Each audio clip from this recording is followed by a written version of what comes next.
Robert Smith, I'm going to give you a classic business origin story. Do me a favor, Jacob, and just set the scene. I want atmospherics.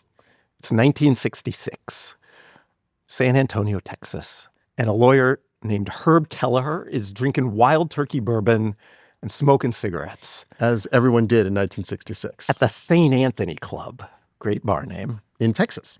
And so Herb, he's from New Jersey. His dad died when he was 12. He worked at the Campbell Soup Factory in high school and college in the summers. Grows up to be a lawyer, eventually moves to Texas. And on this particular night, he's drinking with a client of his named Rollin King. And Rollin's a Harvard MBA, amateur pilot. And in fact, right around this time, Herb is helping Rollin wind down this failed charter air business he'd had called Wild Goose Flying Service. Basically, like flew rich guys to go hunt in Texas, in the country, whatever. So far, this is the most Texas story I've ever heard. Very Texas. And so they're there, they're drinking, and Rollin says to Herb something like, look, I know you're working on this failed air charter business that I have, but I think you and me, we should actually start a real airline. And Rollin takes a cocktail napkin there at the bar, and he draws a triangle. The top, he writes Dallas. The bottom left, he writes San Antonio. What's he write on the bottom right? Houston, Texas. Houston, right. Yeah. Good. And, Rollin says, look, these cities are hundreds of miles away from each other. It takes a long time to drive from one to the other, hours. And, at the time you could fly between them, but basically nobody did. It was inconvenient. It was really expensive. Flying is what you did when you needed to go New York to LA on business. Yeah, exactly. And so Herb's like, this is a crazy idea, and I want to do it. Turns out the napkin might be apocryphal, but the triangle is real. Those cities are, in fact, in a triangle. And on the strength of the triangle and the bourbon and the cigarettes, they launched Southwest. And I'm going to argue in the show today that Southwest is the most successful airline in the history of America. Let's do it. I'm Jacob Goldstein. And I'm Robert Smith. And this is Business History, a show about the history of business. That's why it's called Business History. Today on the show, we're talking about Southwest, which is scrappy, which is fun, and which completely changed what it means to fly in America. Southwest eventually got into trouble, but it had this period, this decades-long run of incredible, consistent profitability. That may sound simple, right? A business is profitable. But in the airline industry, this is amazing. The airline industry is notoriously one of the worst businesses in the world. If you think about it, all those great airlines, they have their names on buildings, have disappeared, right? TWA, Eastern, Pan Am, Aloha, went to Hawaii, right? And even the big ones that are still around, your Deltas, Uniteds, Americans, they have declared bankruptcy. At least once. At least once. It's just a regular thing. The investor Warren Buffett notoriously said... Don't say the investor Warren Buffett. It's not a newspaper article. People know who Warren Buffett is. The singer Beyonce? United, an airline. Warren Buffett always talked about how much he hated investing in the airline industry, even though he said he was somewhat addicted to it. He famously said if a far-sighted capitalist had been present at Kitty Hawk for the very first airplane flight, he would have done his successors a huge favor by shooting Orville down. It's rough. It's not Uncle Warren's kind of a hard ass. He's like, no airlines ever. It's okay. Let's do the Southwest story.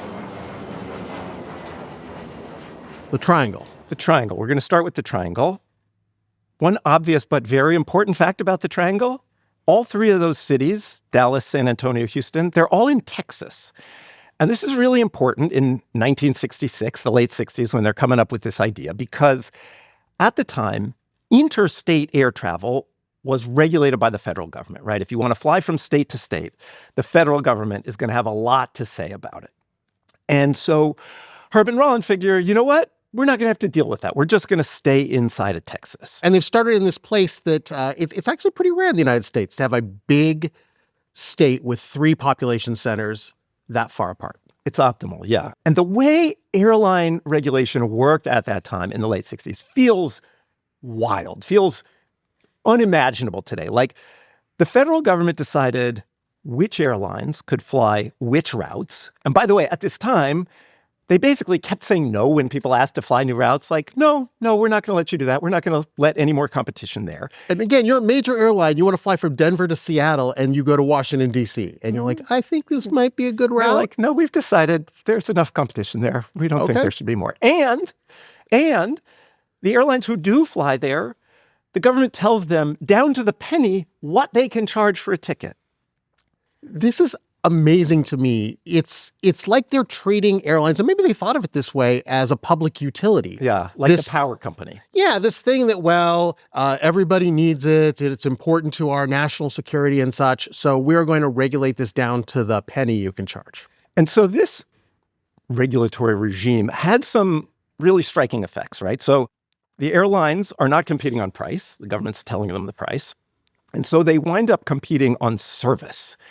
When people talk about how great air travel used to be, this is the era they're talking about, And it does seem like it was cool. Like American Airlines put a piano bar in first class. Like there was a piano player there on the plane. Oh, so good. And you could mingle and smoke. You could smoke on the airlines, have a martini. Sure. Even in coach was good. Like Pan Am would roll a cart down the aisle with a roast on it, and they'd carve your slice of beef for you. Seats were wider. There was more leg room. But this came at a price, right? And not just a metaphorical price, an actual dollars price. So here's one example I found. In 1970, a round-trip ticket from New York to LA cost $284. Robert Smith, if you adjust that for inflation, 1970, $284. I got the BLS CPI inflation calculator right here. 900? 950? No more. $284 in 1970 is the same as $2,434 I'm not paying it. 25. I'm not paying it. $2,400.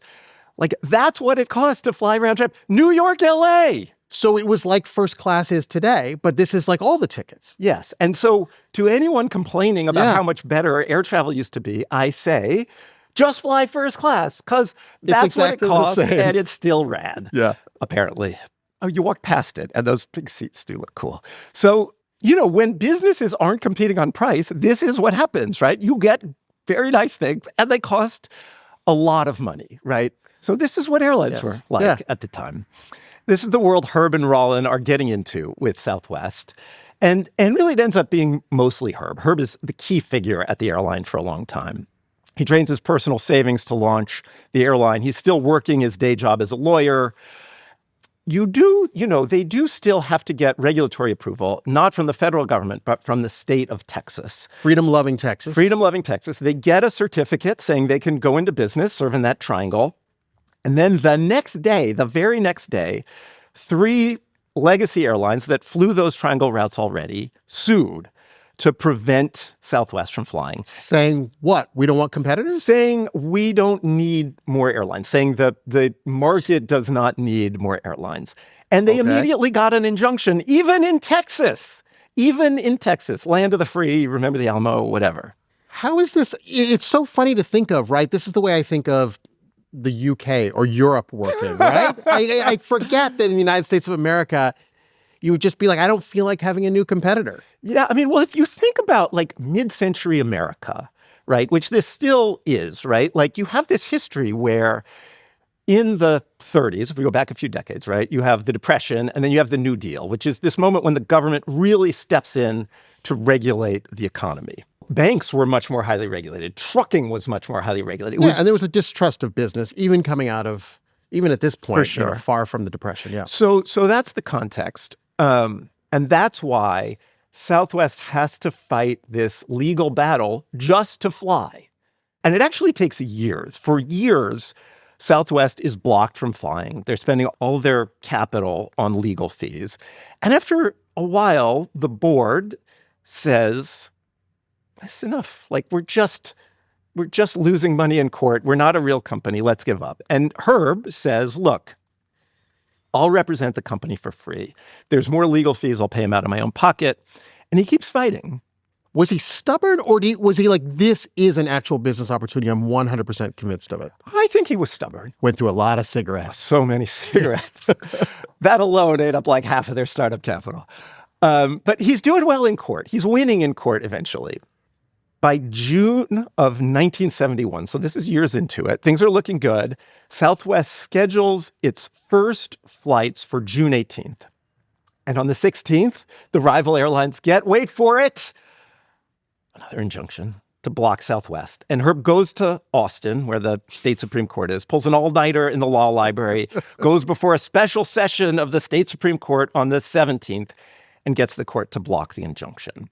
And then he goes out and he picks up the phone and he calls this guy Lamar Muse, who he's hired to, run operations at Southwest. It's telling him the good news, says, we're good to go. And Lamar's like, are we? I feel like at this point, surely there's going to be another injunction. And tomorrow we'll be about to go and the sheriff's going to show up and say, you can't fly. What do I do if that happens? And Herb says, if that happens, and this part's a quote, he says, roll right over the son of a bitch and leave our tire tracks on his uniform. Oh, Herb. So the next day comes, and in fact, Southwest does not have to drive over the sheriff. There were no more injunctions, and they started flying, offering cheaper fares that were like 20% lower than their competitors. And basically nobody cared. So I know back in these days, if you were flying, you were probably a business person, and you probably had your company pay for it. Your secretary booked the tickets. You're just like, I got to get from San Antonio to Houston. I got to be there by 9:15. Yeah, exactly. Like nobody in that universe has an incentive to save 20% to fly on some airline nobody's ever heard of. Like, why would you do that? Yeah. And so Southwest is doing badly. And there's this amazing moment a few months later where Herb's sister-in-law calls him and is like, Herb, I got to tell you, I just flew on Southwest and it was the most amazing flight, incredible service. And Herb's like, oh, that's so good to hear. And his sister-in-law is like, yeah, on the plane, it was just me, the pilots, and the flight attendants. I was the only passenger. It was incredible. Crushing. But the way they turn it around is actually interesting and delightful. And there's really two key things they figure out, two key things they do to turn it around. The first one happens just later that year. And it's that same guy, Lamar Muse, the guy Kelleher hired to run operations. He's thinking about the fact that every night, Southwest flies an empty plane back from San Antonio to Dallas to get maintenance. That's where their maintenance center is. And it's like, it's too late for businessmen. Nobody's going to fly at that point. They'll just stay in a hotel on the company dime, right? But Lamar thinks like, well, the plane's flying anyway. We got to have a pilot on it. Like, what if we sell tickets really cheap and just see if anybody buys them? So they offer tickets for $10. Oh, crazy late night fare. Right. Although, adjusted for inflation, that's like 80. But at that time, in that regulated, expensive world, it was crazy cheap. It was less than half of what tickets usually cost. And they do like one radio ad or something. It's just like a cheap experiment. And the first night they have one of these flights, they are swamped. People are lined up to get on it. And crucially, the people who are there look nothing like the people who usually fly. Remember, this is like the carved roast businessman, I want to say business person, but really it's businessman era of flying. Flying is, refined, expensive. The majority of Americans at this point have never been on a plane, 1971. And so, with this new $10 late night fare, Southwest is not playing that game, right? Like they're not competing with the $26 midday businessman fare. It's a whole different product almost. It's a whole different customer base. These are people who maybe they would have driven a few hours if they had a car, taken the bus, the Greyhound, and they see a price that's like close-ish to what they might have paid anyway. And they're like, I'm getting on a plane. Yeah, it's positive sum, right? Like they're not they're not cannibalizing some other fare. They're bringing new people into flying. And so quickly they're like, oh, this is working. And they create two fare classes. the regular weekday business person fare and this cheap nights and weekends fare for the masses. And it works. They have competitors, right? And because it's Texas, it's easier for people to change their prices. And so one of the old school competitors, Braniff, remember Braniff? Not really. They were an airline. They cut their regular daytime fare to $13, half of what it had been before. It was a money loser for them, but like classic, they're a big airline. They can lose money on this little fare. And they figure, classic big player move will just bleed Southwest dry. And so Southwest has this, I have to say, delightful response when Braniff does that. They say, okay, we'll give you a choice, public customer. You can pay $13 to fly midday, or you can pay the usual $26 fare and get the flight and a fifth of Chivas Regal, fifth of whiskey. What, you just get that when you get on the plane? You get that, yes. And a glass? I don't know if it comes with the glass. I think, isn't that the one that comes in the little velour purple bag? Yeah. I mean, it's only an hour flight. What could go wrong? The people buying these tickets, these are the midday, weekday tickets, they're not paying, right? The company is paying. And so why wouldn't they be like, yeah, I'm paying $26 for my ticket. Company, please pay me back. And then they get the whiskey. Are you telling me they didn't report the whiskey to their employer? They just took it home? Seems plausible. Yes, they just took it home. De minimis. I think it meets the de minimis exemption. And so there's this moment when Southwest is the biggest Chivas Regal distributor in Texas. So what I love about this story so far is Southwest, and maybe this is just, Herb's craziness really, is that they're really innovating and responding to what's going on. They're able to change on a dime, really, and come up with these ideas in this staid industry where sort of by government definition, they didn't want anything to change. Yes. And there's a weird way in which that regulation is like their friend, right? Like the Bezos line, your margin is my opportunity. It's sort of that vibe, right? Yeah. So I do want to say one more thing about sort of the vibe and the Chivas Regal and the whole kind of Southwest positioning of itself in the marketplace and what their brand was. Their brand was like, we are the wild mavericks. We love whiskey.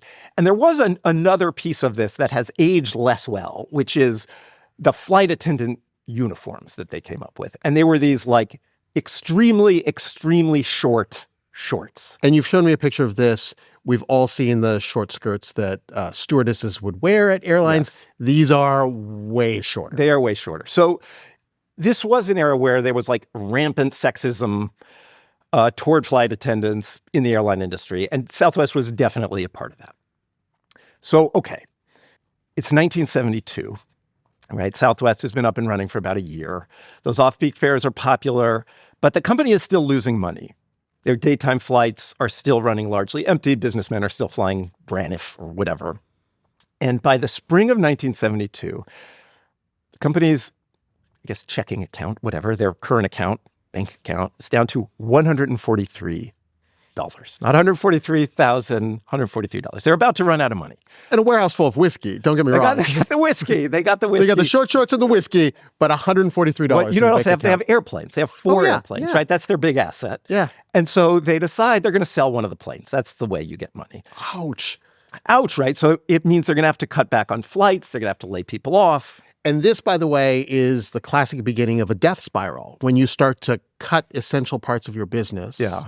And that means you make less money, which means you have to sell another plane. And this is like the way. Fewer flights means it's less convenient to fly them, right?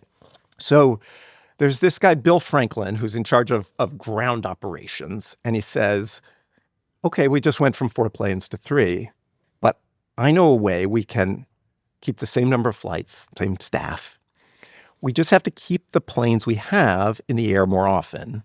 And the way to do that is spend less time on the ground. And I think it was actually weirdly hard for me to find this number, but my sense is that the turnaround time at the gate for Southwest at this point was something like 25 minutes. Which is amazing by today's standards, but they were small planes. Right. Yeah. So just to be clear what this means, right? The plane comes into the gate. Yeah. Passengers get off. Yes. Plane gets cleaned. Other passengers get on. Whatever has to happen outside the plane, fuel, luggage. Luggage, yeah. push back from the gate. Yeah, All yeah, of that, yeah. 25 minutes. And Bill Franklin is like, okay, we can keep our current schedule with 3 planes instead of 4. We just have to go from 25 minutes to 10. It does not seem possible. That's what they said to him. That is what they said to Bill Franklin. Okay. And here's Bill Franklin's quote when they said it. He said, we're going to do 10-minute turns with this airplane. And if you can't do a 10-minute turn, you're going to get fired and we'll bring somebody else in. And if he can't do a 10-minute turn, we'll fire him too. And we'll just keep firing until we can find someone who can do it. I feel like, you know how now they say, stay seated until we're at the gate. I feel like at this point at Southwest, they're like, as soon as the plane touches down, they're like, get up, get your stuff. That is the vibe. That is the go. vibe. So you have like, people from the back office helping out. You have flight attendants cleaning the plane from the back as the passengers are getting off. Is it a deep clean? I am guessing not. I am guessing they were not worried about how clean the plane was. That's not why you were flying Southwest for $10, right? And so, then you have the gate crew like hustling the passengers on for the next flight. And then once everybody's on the plane, just in the door, they close the door and the pilot pushes back from the gate. Are they waiting for passengers to sit down? No. They are not. The FAA didn't make that rule until the 80s. I don't know if it was because of Southwest, but maybe. And by the way, there's a very, very interesting thing to talk about right here about the getting on and everybody standing up. When you fly Southwest, as you may know, if you have flown Southwest, you don't reserve a specific seat. You just get on the plane and you sit in down. the order that you've arrived. Yes. So you get there, and the person who gets there first gets to get on first. The person who gets there last gets to get on last. But there is no seat number. And even when you get there, they don't give you a seat number. And much like the subway, if you see an open seat, you hustle for it. Well, so let's talk about this, right? Let's talk about what's the fastest way to get on a plane. This, on one level, doesn't feel like the fastest. I feel like I know 100 slowest ways to get on the plane. Every time I'm lining up, I'm like, really? Really? Parents with kids? Teenagers. I know. And then it's just like, are you going from the back? Are you going from the front? Are you going from the window? Okay, people have studied this. There is a literature of plane boarding. And back to front, one of the classics, quite slow, in fact, because there's a lot of waiting. There's a lot of standing and waiting. People have come up with other ways, like window middle aisle. There's actually an astrophysicist who came up with this very elaborate system of like alternating rows, and I think window middle aisle. But a problem with window middle aisle is you don't get on with like your spouse or your kid or whoever you're sitting next to. And you have to explain the whole thing. And then you're just fighting with someone the whole time. Depending on the study, this get on and sit down wherever is either the fastest or the fastest among any reasonable way to get on a plane. It is shockingly fast. Well, I have read that when computers look at when people leave something, like leave a sports stadium, it is remarkably efficient because everyone is optimized for finding the best way out and the shortest way out. And so you have 60,000 people all simultaneously optimizing, and you can I love that. I know. So Southwest didn't need an astrophysicist to figure out that sit down wherever you are is fast, right? There is this sense of like, oh, I'd better sit down. It's like the musical chairs version of getting on a plane, right? They just did it. And it helped them with their super fast turns. And so they start, they don't hit 10 minutes every time. It's sort of the dream, but they hit it sometimes. And when they miss, it's still a lot faster than 25-minute, right? And, remember, these planes are going back and forth on these short hops all day long. So saving a few minutes on every turn is huge. And now this means they have a very large cost advantage relative to the other airlines, right? They've just reduced their fleet by 25%, right? They've gone from 4 to 3. And they can still do the same number of flights, right? Same amount of revenue, less capital costs. And the next year, 1973, with all these changes, Southwest turns a profit. Sort of amazing from what we know about the 1970s, yeah, right? True, right? I mean, seriously, right? We have oil embargo in 1973. Yeah. We've got stagflation, huge inflation later in the 70s. Yeah. Like, this is not an era when every company is profiting. When you want to be starting an airline. I mean, there is a theory that starting and growing during hard times makes you make better choices. Well, it is the case that Southwest, from 1973 on, is going to be profitable every year for the next 47 years. Stunning. Well, because think of the oil prices during this time. Think of the inflation during this time. Problems with unions. You're thinking about financial crashes, recessions. Yeah. Yeah. These airlines that are flying cheap and making a profit are weird outliers, right? Like, because remember, any airline that's flying an interstate route is forbidden by law from lowering its prices. And why would you want to lower your prices, right? Like, you're a business. You just want to go to the government and say, hey, our costs have gone up. Can we charge more? And the government's like, yeah. People talk a lot about the competitive spirit, but like most people, if you've got a pretty sweet gig and you own an airline, right? Yeah. You run an airline, life is good. It's a nice life. Yeah. And you're not you're not a crazy billionaire, but you're rich. You have a pleasant life. You get to wear uniforms sometimes. You get to fly wherever you want. So that's the way it worked for a long time. But then around this time, things start changing for a few reasons. One reason is the 747, the Boeing 747, the wide body. And of course, the airlines love it, right? Because it's the big, shiny new thing. You got to have the big plane. With the little hump on the top. Yeah, I love that bump. Love that, I know. More wild, over-the-top services you can provide. Air Canada puts a disco in its 747, almost two on the nose for the 70s airline. So good. Disco ball, you lower the lights and then people just smoking. Go to town. I'm always just smoking is what I go to for the 70s. So the airlines love 747s, in fact, too much. They buy too many of them. And so now there is a glut of seats flying around America. Airlines are flying all these planes largely empty. And then they notice over there, oh, look, Southwest. Southwest is making a profit by selling just cheap tickets, no disco. And so the big national airlines start going to the government asking to do this unheard of thing, cut prices. And for the first time in decades, the government says, well, okay, you can cut your prices. And surprise, when the airlines cut their prices a lot, they get more customers. Yeah. People fly more. Those empty seats start to fill up. But there's another kind of big sweep of history thing happening. And that is a change in the way people think about business and government and regulation. And, we talked before about this kind of mid-century world where the government was just much more involved in the economy in lots of ways and how that worked for people. But, now we're in the 70s, and the 70s are a bad economic time, right? You have kind of the Rust Belt is starting, and inflation is coming, and the oil crisis is there. And a huge distinction, because when an economy is growing, you can actually be a kind of a bad business, with heavy regulations. And every year, you grow 4 or 5%. Everybody's happy. The government's happy. You're happy. Your customers are happy. But when an economy starts to shrink, this is where the problems happen because you're not used to it. And people start to rethink regulation. It's happening kind of popularly and academically, scholarly, right? So the scholarly piece comes out of the University of Chicago, of course.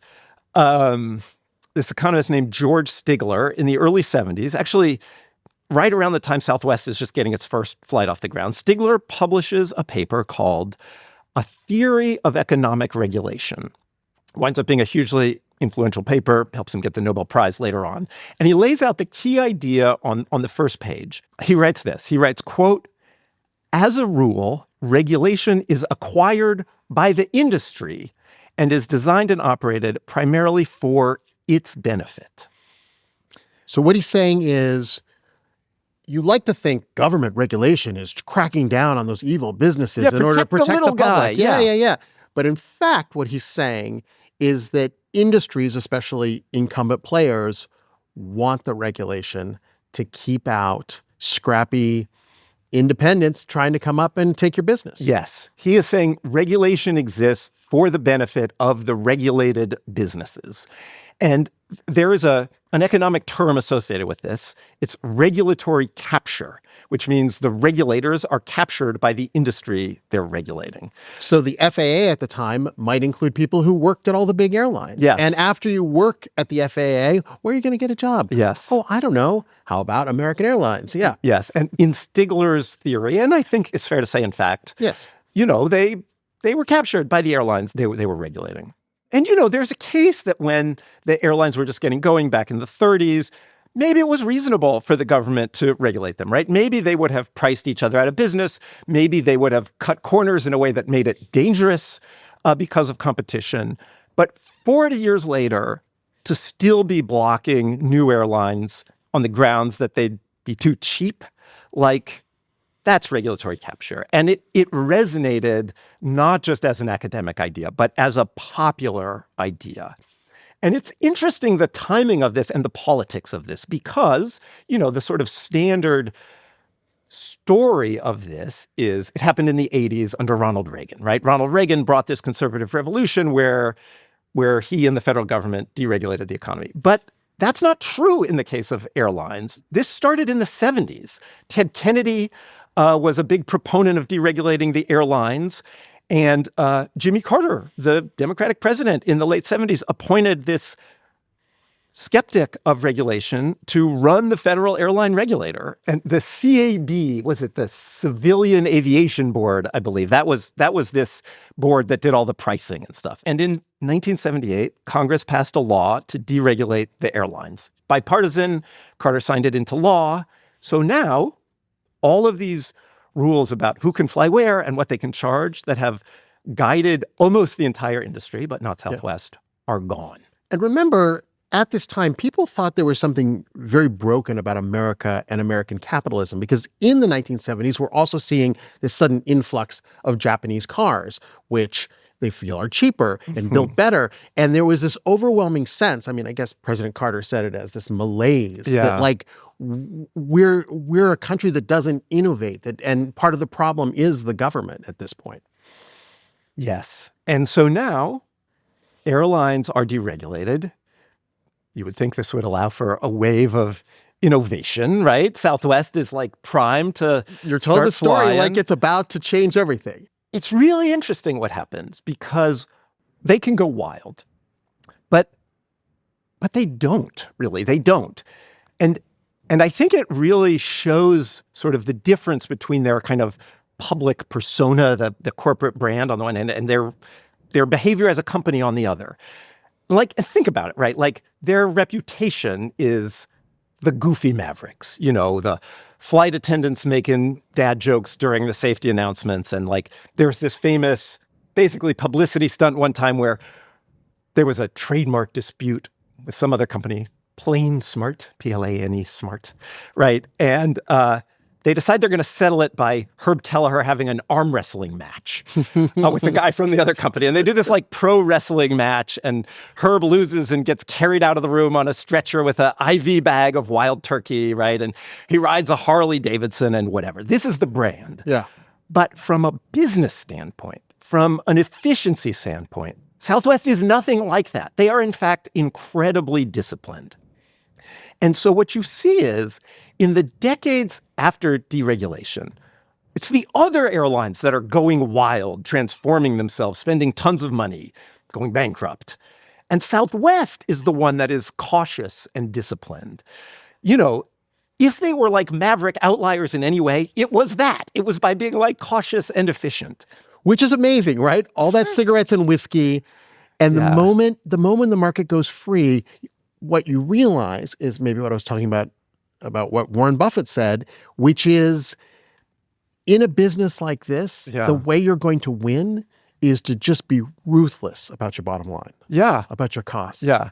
Because there's no advantage of one airline over another. You can try all the discos you want, but it's essentially a commodity product. And in a commodity product, you have to watch every cent. Robert, I've prepared for you a list. I love a list. 5 ways in which other airlines went wild and Southwest didn't in these years after deregulation. Number 5. Super premium comfort economy class plus. Yes. So, right? So there was first class and there was whatever, business class and premium economy, comfort plus, more legroom, even more legroom. And there is a logic to this, right? Which is, different people will pay different prices. Let's, if people want to pay for more, let's do that. Southwest is like, you know what? We got one kind of seat. It's just a regular seat. We'll fly you from one place to another in that seat. Number 4. Selling tickets everywhere. Oh, so interesting. Travel agents were still big in the 80s. Yeah. And then, in the 90s, the internet comes along and you get your Orbits and your Expedias coming along, online travel sites. I'm a kayak man. Southwest didn't care that much about travel agents and was not even on Orbitz or Expedia or Kayak actually until like last year, for forever, basically. I don't know if you ever noticed that. If you did a kayak search, they didn't come up. You'd have to do separate searches for Southwest. And so there's a straightforward reason for this. When you buy a plane ticket through a travel agent or through Expedia or Kayak, the intermediary gets some of that money. And Southwest wants to get all of that money. And so they're just like, no, we're not going to sell through those intermediaries. So funny, right?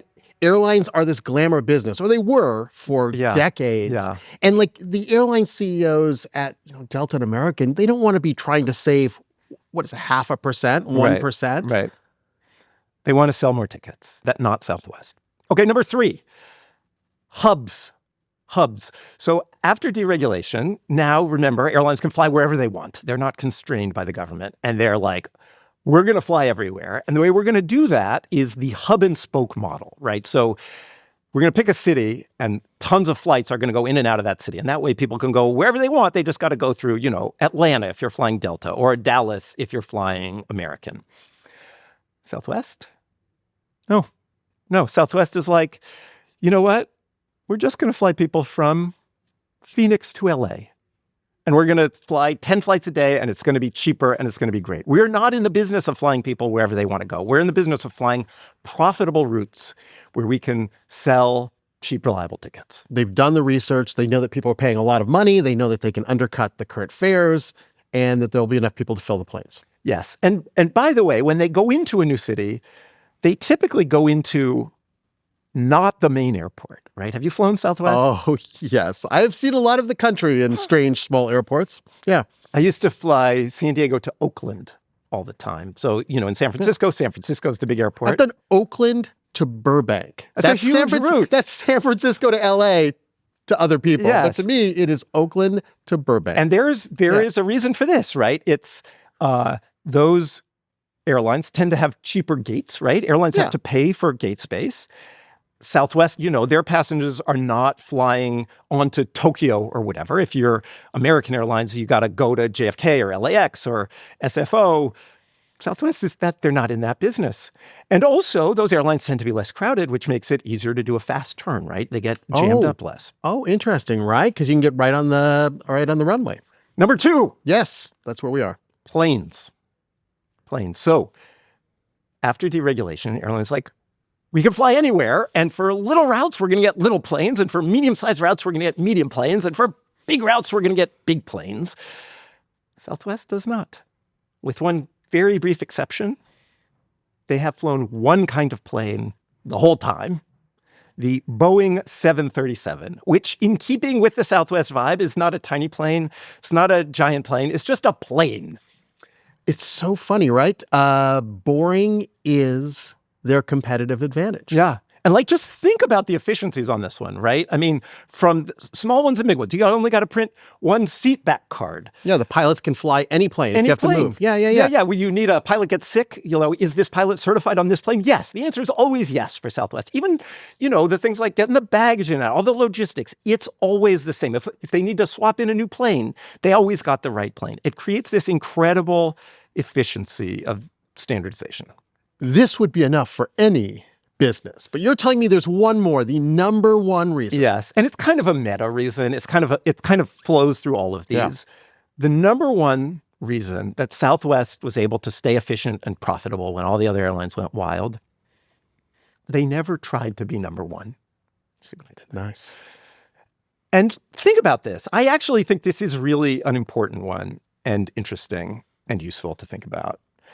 airlines tend to attract big ego CEOs, right? I mean, most big company CEOs have big egos. But the airline business, as we've been discussing, is a bad business. You're not getting into it because you want to be rich. You're getting into it because, like, you want to fly the big planes. You want to beat everybody else. You want to be the most glamorous airline in the sky. You're right. And they're kind of obsessed with this in the same way that broadcast TV used to be like, ABC's number one this week, NBC's number one the next week. And they want to be the number one airline in the world. In fact, when they are, don't they put that on their ads? Like, more people fly so-and-so than any other airline. And you really see this. Like, when you read histories of the period, they're like the CEOs are personally obsessed with beating their rival. And Southwest is not. There's this really simple but great quote from Herb Kelleher. Quote, "Market share has nothing to do with profitability." Oh. No, it's so true. We don't want to fly more people than anybody else. We just want to make more money than we spend flying people. This whole story is like an indictment of the way Americans do business, at least for a certain period of time, right? That they want the regulations. They don't want to compete. Yeah. They want to be number one, even if it means it costs their investors money. But not Southwest. And this is why I think this is at the core of Southwest success, right? Like every other major airline that still exists that was around at deregulation has gone bankrupt at least once, some more than once. Southwest has not. They have been profitable every year for 50 years, with the exception of the pandemic of 2020. But a lot of those things from that list of what made Southwest great are about to cause it some real trouble. Southwest has this amazing run, not just year after year, but decade after decade. And by the time Herb Kelleher dies in 2019, Southwest is carrying more passengers than any U.S. airline. Not that they care, but that's amazing. They're big and successful.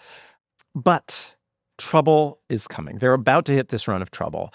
And in a lot of ways, the same things that made them successful for all those years are going to be key causes of their problems. The first thing that goes wrong, it starts in like late 2018, early 2019, when there are two separate plane crashes. One is in Indonesia, one is in Ethiopia. They're different airlines, but both are Boeing 737s. Specifically, a huge news deal. It was a big deal. Because it was the newest version of the 737, the 737 MAX. And in March of 2019, the FAA grounds all 737 MAXs in the U.S. So these are 737s. Remember, Southwest is the airline that only flies 737s, which has been great until now. But now, unsurprisingly, they have more 737 MAXs than any other airline. And they get hammered, right? Like they now have to cut back on their service. To be clear, they don't have to shut down. They're not flying solely 737 MAXs, some of the older 737s, but they lose something like $1 billion in revenue because of this. This is the classic trade-off between efficiency and resilience. Yeah. Right? And we saw this a lot in the pandemic with shipping, you know. If like you had supply chain stuff and just-in-time delivery. A really efficient supply chain, you were also the one most at risk for something going wrong because you didn't have a lot of other sources for your materials. Yeah, so in this analogy, Southwest was super efficient, but they had this huge risk just sitting there. So they lose $1 billion in revenue. They claw some of that back from Boeing, but it's a blow. Not a death blow, but a blow. And then 2020, of course, you get the pandemic, terrible Nobody's for flying. all airlines. Only year since 73 that Southwest didn't turn a profit. Bad, but again, not devastating. It's after the pandemic that things keep going wrong and get worse for Southwest. 2022, the big legacy airlines, Delta, United, American, they are doing great. There was this rebound travel, right? Everybody had saved up their money and they were like, I'm going to Europe. I'm taking the big planes. I'm going. Stimulus checks. The government sends you a check. You just sign it over to Delta and go to Europe. And, this is a moment when a lot of people are feeling feeling rich, right? Like when you look at people's bank balances at this time, it's wild. Like people, in fact, got richer. Yeah. And so this is a moment when you will pay for premium economy comfort plus, right? This is a moment when you will fly to Europe. And all of those behaviors are not Southwest behaviors, right? This is not a simple plane. This is not Phoenix to LA. This is not weird little airports, right? So this is a moment when everybody else is coming back and Southwest is kind of muddling along. And then really the big blow comes in December of 2022. Not long before Christmas, this giant winter storm hits the East Coast and upper Midwest. Airports shut down. Lots of airlines cancel flights, up and down. Luckily, there's not news crews who would go out to the airports and stand there for 48 hours straight. Luckily, it's not Christmas time when there's no news and they're so happy to go to the airport with people sleeping on the ground. I should verify this was a big deal. This was a big deal. And for most airlines, it's like, yes, there's a storm. And now a day, 2 days later, we're back up and running and everything's fine. But Southwest at this moment has this epic collapse. They cannot get things going again. The storm has passed, but Southwest is still largely grounded. They cancel more than 16,000 flights. They leave something like 2 million people stranded.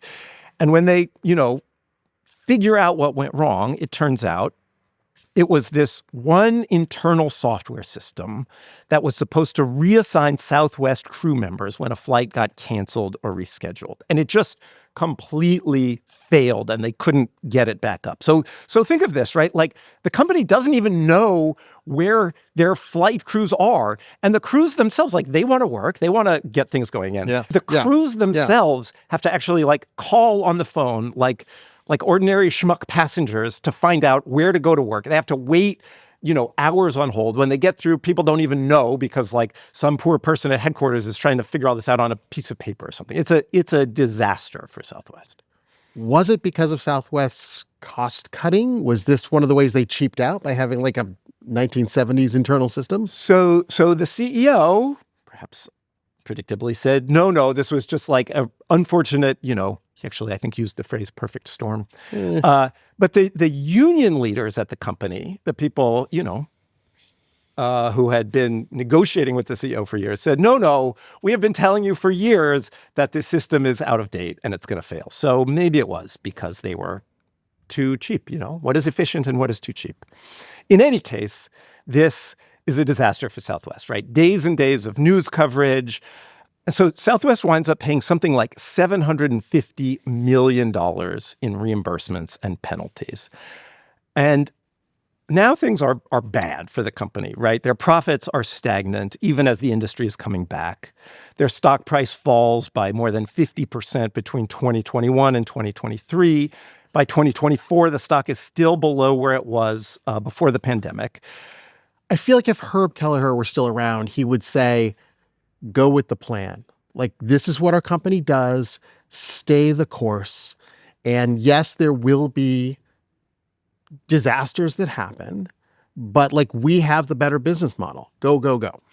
I mean, it's interesting to think about him having died just before Southwest ran into so much trouble. Is that correlated? I don't know. In any case, that is basically what Southwest was trying to do, just keep being Southwest. But if you're a publicly traded company with still a pretty good brand and your stock price is way down, what happens to you? You get a call from Wall Street. You get a call from Wall Street, right? And in this case, it was an activist hedge fund called Elliott that bought something like 10%, more than 10% of the company's stock. And what Elliott does is this kind of thing. They buy up stock and try and turn companies around. Yeah, you accumulate until you have to announce how much you own of the company. Yeah. And then you write a strongly worded letter. To the board. To the board. So in its letter to the board in 2024, Elliott writes, quote, while Southwest has a proud history, that history is not an argument for supporting poor leadership and sticking with the strategy that no longer succeeds in the modern airline industry. This is what they do. And they're taking the bet that they can make dramatic changes, maybe not long-term changes, but maybe some short-term changes to increase the value of the company and then get out of the business. And they're saying, like, their idea is Southwest, you should become more like everybody else, right? That is the subtext of a strategy that no longer succeeds in the modern airline industry. Oh, and also they want them to fire the CEO, of course, because they always want them to fire the CEO. But what's interesting to me is that other part, right? Their strategy no longer succeeds in the modern airline industry. Because in a lot of ways, if you think about Southwest at the time of deregulation and the rest of the industry, or in the 80s when they're all going wild, like in some ways, it's the rest of the industry that has become more like Southwest, right? What made Southwest different was really cheap prices, right? But now there are ultra low-cost carriers with really cheap prices. There are also, you can fly basic economy on Delta. As I do every time. Yes, I'm wearing extra sweaters because I can't fit it in my luggage. I'm sitting across from you in the row, just one from the back of the plane. You paid less. Close to the bathroom. You know, even in terms of vibes, right? Think about vibes. When Southwest launched, they were like the friendly, hey, we're your pal airline. And the others were like the more formal kind of corporate airline. Now, like every company is your pal, right? They tell the jokes, yes. And when you fly now, right? When you fly now and you see college students flying for the weekend, you see ordinary people who are not business people flying. When you see people flying who aren't rich, frankly, who aren't, upper middle class, like that is Southwest. This is fascinating. So I'm right in a way that sticking with the plan is the most efficient way to go. But what I didn't include is that other airlines are also doing the same plan. Your competitive advantage was that you were cheaper, more nimble, able to make these decisions better than other airlines. And once everyone does it, what do you got? So what has Southwest done under this pressure? Well, they didn't fire the CEO. But they are changing, right? There were still those things about Southwest that were different. They still had one kind of seat. You still didn't get a seat assignment. No longer. Starting on January 27th, 2026, Southwest passengers will have the choice of standard, preferred, or extra legroom. I'm a little sad. Yeah. End of an era. I mean, yeah. End of an era. Yeah, it was a pain run. in the ass era, but end of an era. I mean, it was a good run. It was a great run. For the airline industry, I'd take 48 years. For the first time in the history of Southwest, everybody's going to buy an assigned seat. Not me. I'm going Herb Kelleher style. I'm going to just walk on the plane and sit wherever I want to. I love it. That's the end of the show. We'll put a list of sources in the show notes. That's the end of the show. You said show notes. Where should I say? What should I say? No, you should show nuts. Because you're in the airline. That's the end of the show. We'll put a list of the sources in the show notes. I do want to mention one book that I found particularly useful. It's called Hard Landing. It's by Thomas Petzinger Jr.